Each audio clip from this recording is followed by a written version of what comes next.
అలాగే మీరు కాంగ్రెస్ ని వీడి బీజేపీలోకి జాయిన్ అయినప్పుడు అది మీ డెసిషనా లేకపోతే వెంకటేశ్వరరావు గారి డెసిషన్? మదన పడ్డామమ్మా చాలా. ఎందుకంటే నా ప్రజా జీవిత ప్రవేశం అన్నది అనూహ్యంగా ఆలోచించలేదు, అనుకోలేదు, జస్ట్ అట్లా తోసివేయబడ్డాను ఇంటూ కాంగ్రెస్.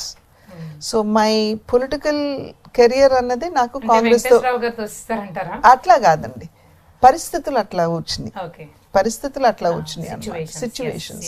సో సర్కమ్స్టాన్షియల్ గా నేను రావడం జరిగింది ప్రజా జీవితంలోకి. అండ్ రావడం ఏమిటంటే కాంగ్రెస్ పార్టీలోకి రావడం జరిగింది. వచ్చిన తర్వాత మన్మోహన్ సింగ్ గారు చాలా గుర్తింపు ఇచ్చి నన్ను చాలా గౌరవించారు.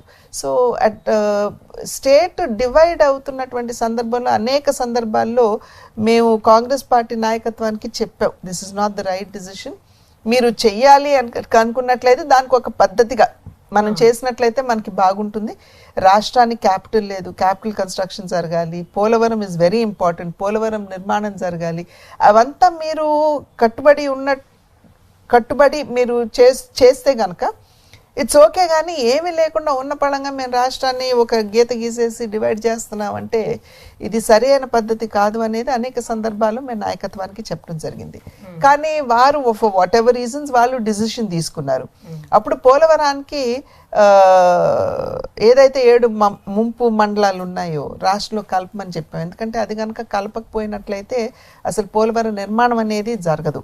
At the same time special category status అని అప్పుడు అనుకున్నాం, కానీ తర్వాత అసలు దాని రెలవెన్సే లేకుండా పోయింది. So Polavaram was very very important to us. కానీ దాని మీద కూడా దృష్టి కేంద్రీకరించకుండా డివిజన్ జరిగేటప్పటికి నేను రిజైన్ చేశాను. రిజైన్ చేసి నేను పార్టీలోంచి బయటకు వచ్చాను.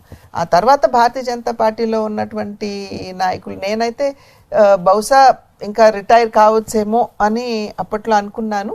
కానీ చుట్టూ ఉన్నటువంటి శ్రేయోభిలాషులు ఎవరైతే ఉన్నారో వారైతే లేదు, you still have some more time, but ఒక నేషనల్ పార్టీలో కొనసాగాలి అనేటువంటి ఆలోచన నాకు కూడా ఉండింది. ఆ సందర్భంలో భారతీయ జనతా పార్టీ వెంకయ్య నాయుడు గారు వారు కొంచెం నాకు ప్రోత్సహించారు. ఆ సందర్భంలో భారతీయ జనతా పార్టీలో విభజన సమయంలో మీ ఒపీనియన్ తీసుకున్నారు కాంగ్రెస్ పార్టీ? విభజన సమయంలో అడిగితే we were very categorically clear, మాకు ఇది కావాలి, పోలవరం నిర్మాణం is very very important to us, పోలవరానికి మీరు ఏం చేస్తారు మీరు చెప్పండి అని అడిగాము. బట్ దానికి సరైనటువంటి పద్ధతిలో రీతిలో దాన్ని పరిష్కరించలేదు.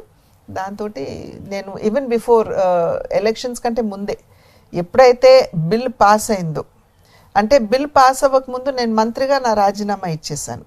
ఇచ్చేసి మళ్ళీ నేను ఆఫీస్కి అయితే వెళ్ళలేదు. ఆఫీస్లో ఉన్నటువంటి ఆఫీసర్స్ ఫైల్స్ ఇంటికి పంపించినా కూడా నేను పంపించేస్తాను. I said I'm no more the minister. Manmohan Singh garu accept చేసినా చేయకపోయినా నేను కట్టుబడి ఉన్నాను నా రాజీనామాకని. నేను ఫైల్స్ కూడా నేను తెలిసి వద్దని చెప్పాము, బట్ దే డిడ్ంట్ అగ్రీ అని.